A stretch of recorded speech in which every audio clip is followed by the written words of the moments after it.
నమస్తే, welcome to life line. నేను శివాని. ఈరోజు మనం డిస్కస్ చేయబోయే టాపిక్ వచ్చేసి వెరికోస్ వెయిన్స్. సో దీనికి కాజెస్ ఏంటి, సిమ్టమ్స్ ఏ విధంగా ఉంటాయి అండ్ ట్రీట్మెంట్ ప్రాసెస్ ఏ విధంగా ఉంటాయో వివరించడానికి ప్రస్తుతం మనతో పాటు స్టూడియోలో ఉన్నారు doctor Aruna from homeo care international hospitals. ఆవిడతో మాట్లాడి మరిన్ని విశేషాలు అడిగి తెలుసుకుందాం. హలో డాక్టర్ గారు. హలో అండి. సో వెరికోస్ వెయిన్స్ వల్ల చాలామంది సఫర్ అవుతున్నట్లుగా మనం చూసాము, చాలా న్యూస్ కూడా వింటూ ఉంటాము. మీ దగ్గర కూడా చాలా పేషెంట్స్ వస్తూ ఉంటారు. సో వెరికోస్ వెయిన్స్ అంటే ఏంటి అండ్ ఇది రావడానికి మెయిన్ రీజన్స్ ఏమేమి ఉంటాయి? ఓకే, బేసిక్ అండి, ఇవాళ రేపు చాలా మందిలో సిమ్టమ్స్ లేకుండా సిమ్టమ్స్ ఉండి వారికోస్ వెయిన్స్ అనేది ఒక కామన్ ఇష్యూగా చూస్తున్నాం. అబ్బాయిలలో పోల్చుకుంటే ఆడవారిలో ఈ వారికోస్ వెయిన్స్ అనేది ఎక్కువగా చూస్తుంటాం.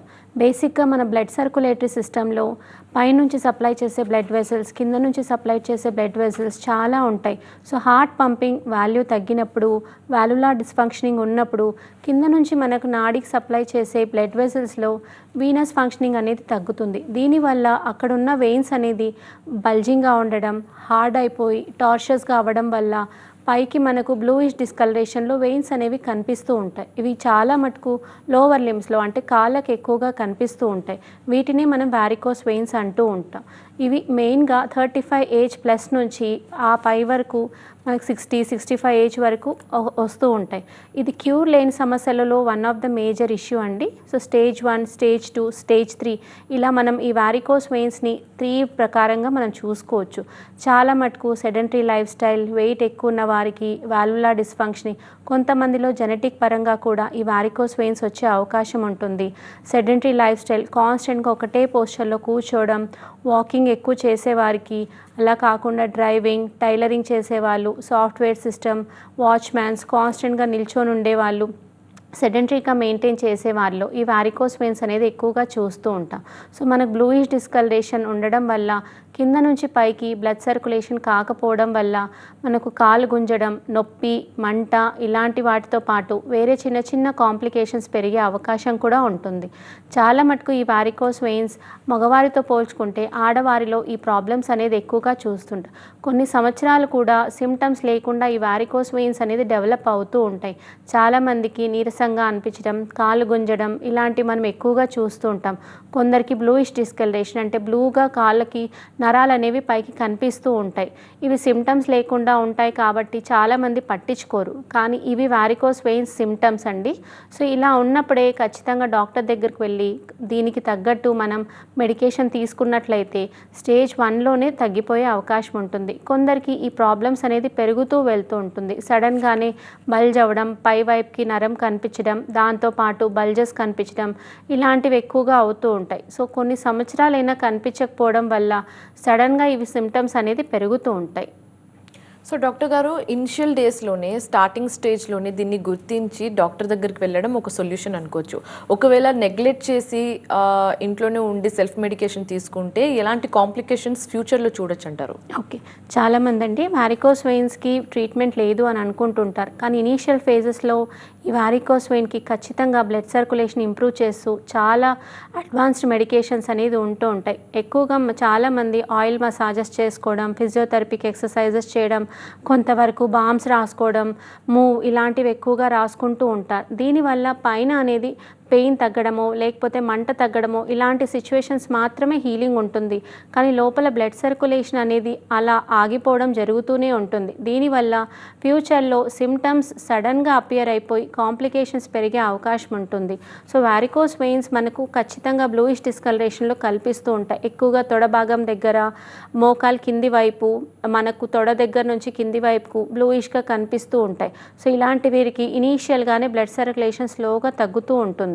సో ఇలాంటప్పుడు హోమ్ రెమెడీస్ కాకుండా ఖచ్చితంగా దగ్గరలో డాక్టర్ని కన్సల్ట్ అయితే వాళ్ళు దానికి తగ్గట్టు ఆయింట్మెంట్స్ కావచ్చు, బ్లడ్ సర్క్యులేషన్ ఇంప్రూవ్ అవ్వడానికి మెడికేషన్ కావచ్చు, ఇలాంటివి ఇస్తూ ఉంటారు. దీనివల్ల ఆ ప్రాబ్లం అనేది పెరగకుండా, అట్లీస్ట్ ఆ స్టేజ్కి పెరగకుండా మేనేజ్ చేసుకోవచ్చు. సో డయాగ్నోసిస్ మెథడ్స్ ఏ విధంగా ఉంటాయి వెరికోస్ వెయిన్స్కి ఈ సంబంధించి? వారికోస్ వెయిన్స్ అనేది చాలా మటుకండి ఒబేసిటీ ఎక్కువ ఉన్న వారికి, పోస్ట్ ప్రెగ్నెన్సీస్ చాలా మటుకు తెలుస్తూ ఉంటాయి.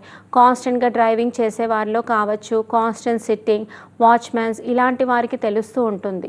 సో మనం డాక్టర్ దగ్గరికి వెళ్ళినప్పుడు ఫస్ట్ అవి చూడంగానే వారికోస్ వెయిన్స్ అని తెలుస్తూ ఉంటుంది. కొందరికి colour Doppler 2D colour Doppler effect చేయిస్తుంటారు. దీంతో పాటు ఎంఆర్ఐ స్కాన్స్ ఇలా అడ్వాన్స్డ్ మనకు డయాగ్నోసిస్ త్రూ ఈ వారికోస్ వెయిన్స్ ఉన్నాయా లేదా తెలుసుకోవచ్చండి. సో బేసిక్గా వారికోస్ వెయిన్స్లో మనకు చాలా రకాలు ఉంటుంది. ఈ వారికోస్ వెయిన్స్ సిమ్టమ్స్ పెరిగే కొద్దీ ఇచ్చింగ్, మంటతో పాటు నొప్పి, కాళ్ళు గుంజడం, తిమ్మిలు రావడం ఇలాంటి కండిషన్స్ ఎక్కువగా చూస్తూ ఉంటాం. కొంతమందికి ఆ బల్జ్ అయినప్పుడు వారికోస్ అల్సర్స్ అంటే వీనస్ అల్సర్స్ కూడా ఫామ్ అయ్యే అవకాశం ఉంటుంది. ఆ అల్సర్ చీలినప్పుడు రక్తంతో పాటు బ్లడ్, పస్ డిశ్చార్జ్ ఇలాంటివి కూడా వస్తూ ఉంటాయి. కొందరికి చాలా మటుకు మనం చూస్తూ ఉంటాం, ఎక్కువగా వర్క్ చేసేవాళ్ళు, కాన్స్టెంట్గా సిట్టింగ్ వాళ్ళకు పాదం దగ్గర నల్లగా డిస్కలరేషన్ అవుతూ ఉంటుంది. ఈ వారికోస్ వెయిన్స్ సిమ్టమ్స్ కనిపించక సివియర్ స్టేట్లో డీవీటీ, డీప్ వెయిన్ థ్రాంబోసిస్ కూడా మనం చూస్తూ ఉంటాం. బేసిక్గా డయాగ్నోసిస్ చూడటంతోనే వారికోస్ వెయిన్సా కాదా అని ఒక డాక్టర్ దీన్ని సిగ్నిఫికెంట్గా చెప్పచ్చు. సో మెడికేషన్స్ అనేది దీనికి ఖచ్చితంగా వాడాల్సి ఉంటుంది. లేకపోతే స్టేజ్ 1, స్టేజ్ 2, స్టేజ్ 3లో ఖచ్చితంగా క్యూర్ ఉండదు కాబట్టి ఖచ్చితంగా సర్జరీ కానీ ఇంకా వేరే ఆప్షన్స్ చేస్తూ ఉంటారు. సో ఇనీషియల్ ఫేజెస్లోనే ఖచ్చితంగా దీనికి ప్రికాషనరీ మెడిసిన్స్తో పాటు లైఫ్ స్టైల్ మేనేజ్మెంట్ చేసుకోవడం చాలా అవసరం. ఈ మధ్య కాలంలో మనం చూస్తున్నాం sedentary life style, carbonated drink, మన స్ట్రెస్ లెవెల్స్ ఎక్కువ ఉండడం, స్లీప్ ప్రాపర్గా లేకపోవడం, దాంతోపాటు మేనేజ్మెంట్ లేకపోవడం, ఎక్కువగా వర్క్ ఎగ్జెషన్, మనిషికి రెస్ట్ ఇవ్వకపోవడం వల్ల ఈ స్ట్రెస్లెస్ లైఫ్లో చాలా మటుకు ఈ వారికోస్ వెయిన్స్ అనేది కామన్గా చూస్తున్నాం. పాస్ట్ 10 ఇయర్స్తో పోల్చుకుంటే ఇప్పుడు ఈ వారికోస్ వెయిన్స్ అనేది ఒక కామన్ ఇష్యూగా చూస్తున్నాం. 30-35+ దాటిందంటే ప్రతి ఒక్కరిలో ఈ కంప్లైంట్ అనేది పెరుగుతూ వస్తుంది. సో 40-45 వాళ్ళకు ఆల్మోస్ట్ ఉంటుంది. దీనికి మెయిన్ థింగ్ వాళ్ళ లైఫ్ స్టైల్, హార్మోనల్ ఇంబ్యాలెన్సెస్ కావచ్చు, వెయిట్ మేనేజ్ చేసుకోలేకపోవడం, హైట్కి తగ్గట్టు weight, BMI, body mass index ప్రాపర్గా లేకపోవడం, బయట ఫుడ్, జంక్ ఫుడ్స్ ఎక్కువగా తీసుకోవడం, వర్క్ మేనేజ్ చేసుకోలేకపోవడం, దాంతోపాటు స్ట్రెస్ మేనేజ్మెంట్ లేకపోవడం ఇవి కామన్గా చూస్తూ ఉంటాం.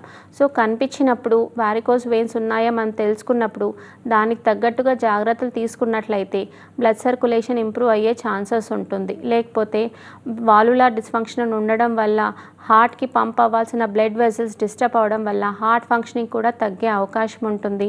కొలెస్ట్రాల్ ఎక్కువ ఉన్న వారిలో కూడా ఈ ప్రాబ్లం చూస్తూ ఉంటాం. సో ఇలాంటివి చిన్నగా ఉన్నప్పుడే మనం మేనేజ్ చేసుకోగలిగితే ఫ్యూచర్ కాంప్లికేషన్స్ అనేవి పెరగకుండా ఉంటాయండి.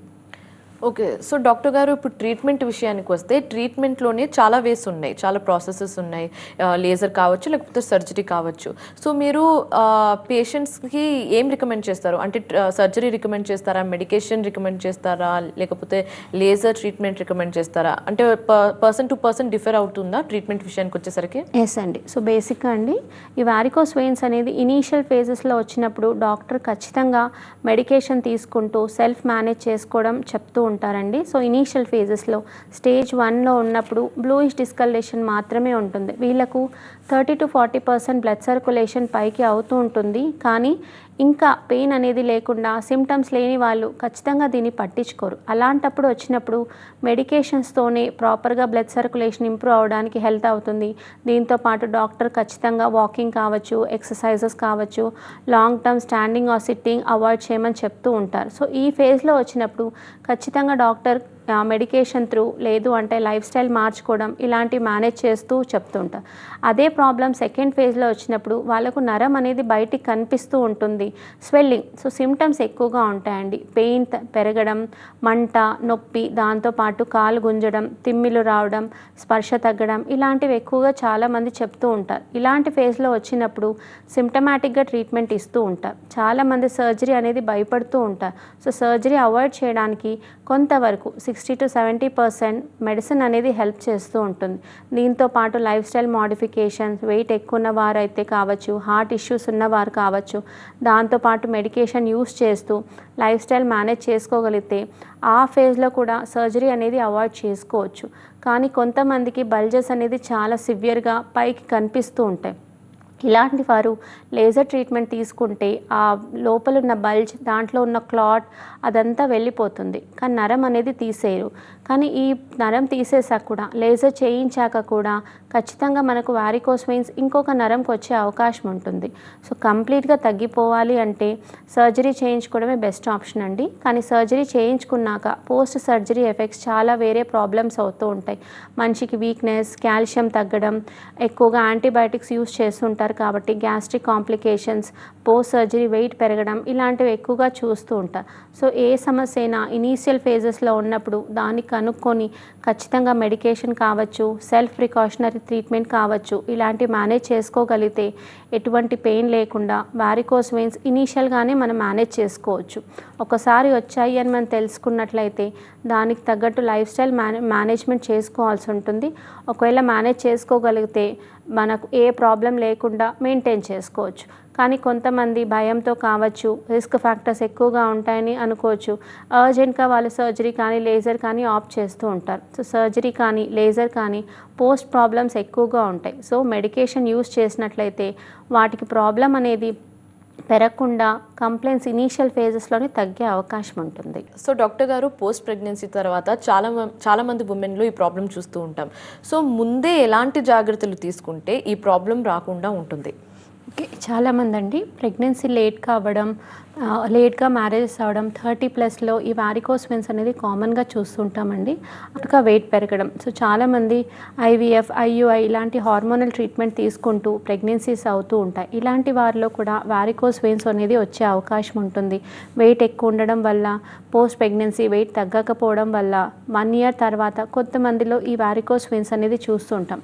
అవుట్ ఆఫ్ 100 పీపుల్ 20 to 30%లో ఈ వారికోస్ వెయిన్స్ అనేది కామన్గా చూస్తుంటాం. ఒకవేళ వాళ్ళ ఫ్యామిలీలో జెనెటిక్ హిస్టరీ ఉన్నట్లయితే ఖచ్చితంగా వారికోస్ వెయిన్స్ వచ్చే అవకాశం ఉంటుంది. వెయిట్ బ్యాలెన్స్ చేయలేకపోవడం, లేట్గా ప్రెగ్నెన్సీస్ రావడం, లేట్ మ్యారేజెస్ వల్ల ఫ్యూచర్లో ఎక్కువగా చూస్తున్న ప్రాబ్లమ్స్ ఈ వారికోస్ వెయిన్స్. రాకుండా ఉండాలి అంటే ప్రెగ్నెన్సీ టైంలో వాకింగ్ అనేది మేనేజ్ చేసుకుంటూ ఉండాలండి. ప్రాపర్గా డైట్ మెయింటైన్ చేస్తూ ఉండాలి. ఎటువంటి రిస్క్ ఫ్యాక్టర్స్ లేనట్టయితే, థైరాయిడ్, PCOD కానీ ఇంకేదైనా ప్రాబ్లమ్స్ లేకపోయినట్లయితే ఖచ్చితంగా వాళ్ళు వెయిట్ మేనేజ్ చేసుకోగలిగితే పోస్ట్ ప్రెగ్నెన్సీ వారికోస్ వెయిన్స్ రాకుండా ఉంటాయి. వారికోస్ వెయిన్స్ ఒకవేళ ప్రెగ్నెన్సీ టైంలోనే కొంతమందికి డిటెక్ట్ అవుతూ ఉంటాయి. ఇలాంటి వారు ఆయిల్ మసాజెస్, మెడికేషన్ యూస్ చేయకుండా మేనేజ్ చేసుకోగలిగితే ప్రెగ్నెన్సీ తర్వాత ఖచ్చితంగా వాళ్ళు మెడికేషన్ యూస్ చేసినట్లయితే తగ్గే అవకాశం ఉంటుంది. జెస్టేషనల్ పీరియడ్లో కూడా కొంతమంది కొన్ని ఫ్యాక్టర్స్ అవుతూ ఉంటాయి. సో ప్రెగ్నెన్సీ తర్వాత, డెలివరీ అయిన తర్వాత కొంతమందికి వెళ్ళే అవకాశం ఉంటుంది. వాళ్ళు మేనేజ్ చేసుకోలేకపోతే కొంతమందిలో ప్రెగ్నెన్సీ వచ్చి డెలివరీ అయిపోయాక 4 to 5 years తర్వాత ఈ ప్రాబ్లం అనేది ఎక్కువగా కనిపిస్తూ ఉంటుంది. వెయిట్ మెయింటైన్ చేయలేకపోవడం, ఒబేసిటీ ఎక్కువ ఉండడం వల్ల ఈ ప్రాబ్లం ఎక్కువగా ఉంటుంది. చాలామందికి తొడ భాగం దగ్గర ఫ్యాట్ అనేది ఎక్కువగా ఉంటుంది. మోకాలు కింద ఫ్యాట్ అనేది ఎక్కువ డిపాజిషన్ ఉంటుంది. ఇలా డిపాజిషన్ ఉన్న వాళ్ళకు కింద నుంచి బ్లడ్ సర్క్యులేషన్ అనేది చాలా స్లోగా అవుతూ ఉంటుంది. దీనివల్ల లోపల వెయిన్స్ అనేది డిస్టర్బ్ అవ్వడం వల్ల డిస్కలరేషన్ స్టార్ట్ అవుతూ ఉంటాయి. సో ఇలాంటి వారికి ఖచ్చితంగా వారికోస్ వెయిన్స్ వచ్చే అవకాశం ఉంటుంది. వాళ్ళు వాకింగ్, డైట్, స్ట్రెస్ ఇలాంటివి మేనేజ్ చేసుకోగలిగితే ఇనీషియల్ ఫేజెస్లోనే దాన్ని బెటర్ చేసుకోవచ్చు. వారికోస్ వెయిన్స్ పెరగడం వల్ల ఫ్యూచర్లో డిస్కంఫర్ట్స్ పెరుగుతూ ఉంటాయి కాబట్టి లైఫ్ స్టైల్ ఖచ్చితంగా మేనేజ్ చేసుకోవాల్సి ఉంటుంది. సో డాక్టర్ గారు, మీరు ఇందాక అన్నట్టుగా ఇది ఒక జెనెటికల్ ప్రాబ్లం అని కూడా చెప్పొచ్చు. సో దీన్ని ముందే ఎలా గుర్తించాలి? ఏమైనా చెకప్స్ చేయించుకోవాలా? ఒకవేళ చేయించుకుంటే ఎంత ఫ్రీక్వెంట్గా చేయించుకోవాలి? పేరెంట్స్లో ఈ మధ్య కాలంలో చాలా మందికి చూస్తుంటామండి వారికోస్ వెయిన్స్ అనేది. సో దీనివల్ల ఫ్యూచర్లో పిల్లలకు కూడా వచ్చే అవకాశం ఉంటుంది. కానీ పిల్లలు అంటే 35+ వాళ్ళకే ఈ వారికోస్ వెయిన్స్ వస్తూ ఉంటాయండి. సో వాళ్ళు టీనేజ్లో ఉన్నప్పటి నుంచి 35 వరకు వాళ్ళ life style, sedentary life manage చేసుకోలేకపోవడం, దీనివల్ల కూడా పెరిగే అవకాశం ఉంటుంది. కాబట్టి వాళ్ళ లైఫ్ స్టైల్లో వాకింగ్ కావచ్చు, డైట్ కావచ్చు, వెయిట్ కావచ్చు, ఇలాంటివి మేనేజ్ చేసుకోగలిగితే ఫ్యూచర్ రాకుండా మనం మేనేజ్ చేసుకోవచ్చు. దీంతో పాటు డైట్, స్ట్రెస్, స్లీప్ ఇవి కూడా మెయింటైన్ చేసుకోవాల్సి ఉంటుందండి. కొంతమందిలో ఇనీషియల్ ఫేజెస్లానే తొడల దగ్గర, నడుం దగ్గర నుంచి కిందికి పెయిన్ అనేది కనిపిస్తూ ఉంటుంది. సో వారికోస్ వెయిన్స్ కాకపోయినా ఫ్యూచర్లో వేరే ప్రాబ్లమ్స్ కూడా వచ్చే అవకాశం ఉంటుంది. బ్లూయిష్ డిస్కలరేషన్ స్టార్ట్ అయినట్టయితే ఖచ్చితంగా ఆయిల్ మసాజెస్, ఫిజియోథెరపీకి ఎక్సర్సైజెస్ కావచ్చు, yoga, walking, sedentary life style వదులుకొని కొంతవరకు మేనేజ్ చేసుకోగలిగితే ప్రాబ్లం అనేది పెరగకుండా ఎక్కడ ప్రాబ్లం ఉందో అక్కడికే తగ్గే అవకాశం ఉంటుంది. ఈ ప్రాబ్లం అనేది చాలామంది నెగ్లెక్ట్ చేస్తూ ఉంటారు. ఎందుకంటే దీనికి ఇనీషియల్ ఫేజెస్లో కొన్ని సంవత్సరాలైనా పెయిన్ అనేది ఉండదు, సమస్య అనేది కనిపించదు. ఉట్టిగా బ్లూ కలర్ ఉంది కాబట్టి అసలు ఏం ప్రాబ్లం లేదు అని అనుకుంటూ ఉంటారు. సో సమస్య పెయిన్ ఉంటేనే కాదండి, లోపల పెరుగుతూ వెళ్తూ ఉంటుంది. సో ఇనీషియల్ ఫేజెస్లోనే కొద్దిగా మనకు కనిపించినప్పుడే దీనికి తగ్గట్టు లైఫ్ స్టైల్ మేనేజ్మెంట్ చేసుకున్నట్లయితే ప్రాబ్లం పెరగకుండా అక్కడికి ఆగపోతుంది. వారికోస్ వెయిన్స్ అనేది పెరగకుండా వేరే కాంప్లికేషన్స్ లేకుండా మెయింటైన్ అవుతుంది. ఇంకోటి డాక్టర్ గారు, చాలామంది ఓవర్ వెయిట్ కూడా ఉంటారు. వెయిట్ కూడా ఒక మెయిన్ కాజ్ అని చెప్పారు. కొందరు ఓవర్ వెయిట్ ఉన్నా చాలా యాక్టివ్గా ఉండడం అనేది జరుగుతూ ఉంటుంది. సో అలాంటి వాళ్ళకి ఫ్యూచర్లో మాకు ఇలాంటి ప్రాబ్లమ్స్ రావు అని అనుకుంటూ ఉంటారు. సో వాళ్ళ గురించి మీరేం చెప్పాలనుకుంటున్నారు? ఓకే, బేసిక్గా అండి హైట్ ఈస్ట్ వెయిట్ అనేది చాలా important. BMI, body mass index వల్ల కూడా మనకు వేరే ప్రాబ్లమ్స్ వచ్చే అవకాశం ఉంటుంది. సో వెయిట్ ఎక్కువ ఉన్న వారిలో ఆల్మోస్ట్ మనం చూసుకున్నట్లయితే 30 to 40% వారికోస్ వెయిన్స్ వచ్చే అవకాశం ఉంటుంది.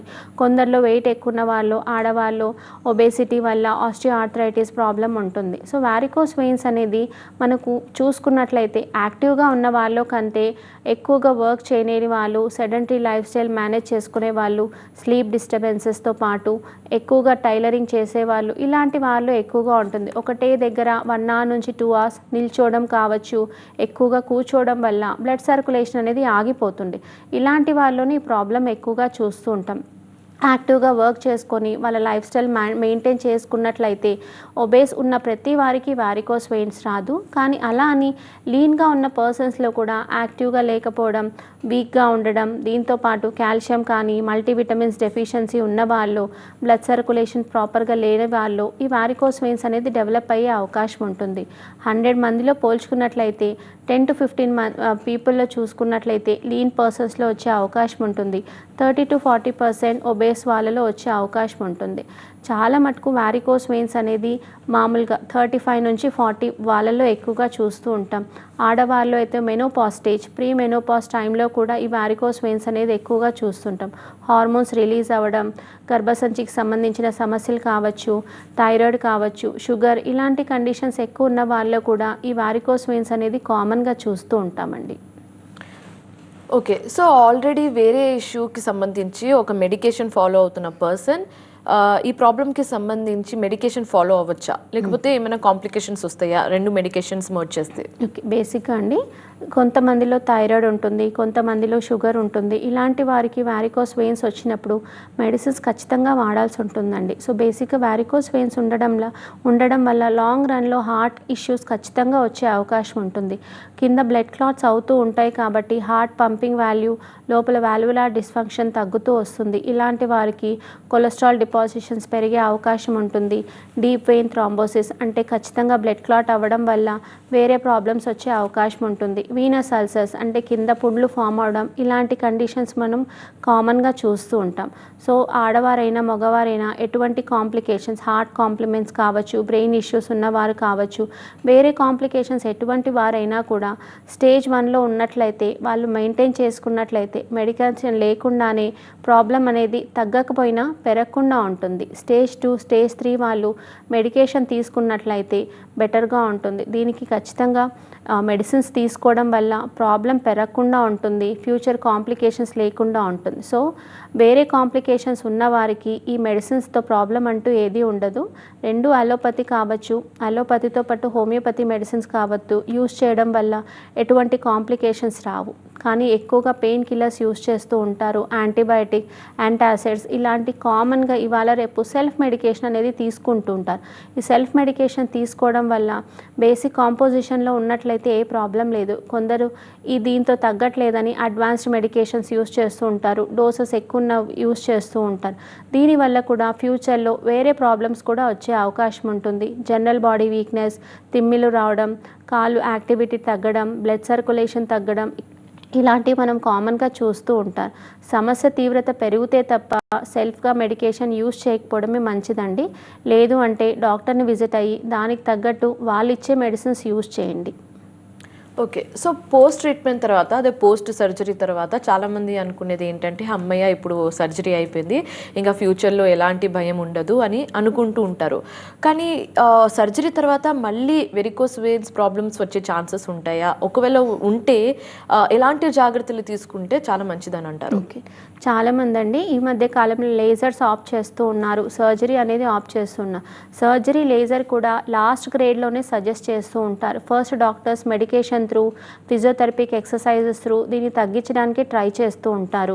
కానీ అప్పటికి కూడా తగ్గకపోవడం, బ్లడ్ సర్క్యులేషన్ రాకపోవడం వల్ల బల్జెస్ పెరగడం, పుండ్లులాగా అవ్వడం, ఇలాంటప్పుడు ఖచ్చితంగా ఫస్ట్ లేజర్ ఆప్ చేస్తూ ఉంటారండి.